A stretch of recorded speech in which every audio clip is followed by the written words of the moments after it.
أطيب آيس كريم اليوم راح نحضره مع بعض بطريقة سهلة وبسيطة. شوفوا ما شاء الله على هالآيس كريم رائع.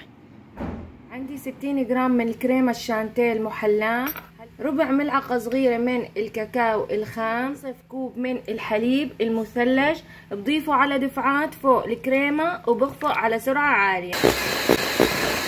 شايفين قوام الكريمة هيك لازم يكون. هلا بفرغهم بطبق وبحطهم بالبراد. كوبين من الحليب على البارد ضفت ظرفين من كريم الكراميل وحركت، شعلت عليهم على حرارة متوسطة وبضلني عم حرك لحتى يجمدوا يتقل القوام معي. هيك بلش يغلي الخليط. هلا بطفي عليه وبحطه بإناء يبرد، بدخله على البراد ليبرد تماما. هلا عندي الكريمة اللي خفقتها وكانت بالبراد بضيفها بوعاء وراح ضيف فوقها كريم الكراميل. هيك القوام صار كتير منيح تمام. طبعا اهم شي لازم تكون الكريمة باردة وكريم الكراميل بارد. من البسكوت السادة راح ضيفه فوق الكريمة واقلبهم كتير منيح بهذا الشكل. راح اقلبهم مع بعض ليمتزجوا البسكوت مع الكريمة.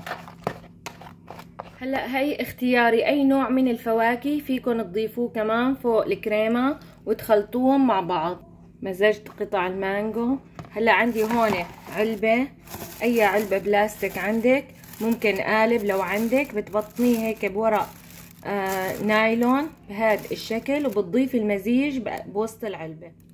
بعد ما زبطت السطح تبعها عندي هلا كمان ممكن هي اختيارية تضيفوا طبقة من البسكوت بهذا الشكل. هلا بسكر بالكيس النايلون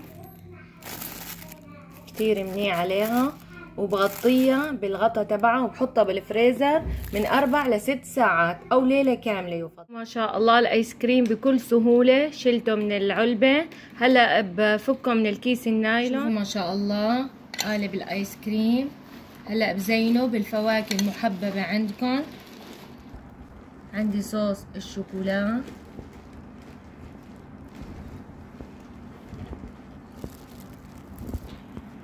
بيستاشيو.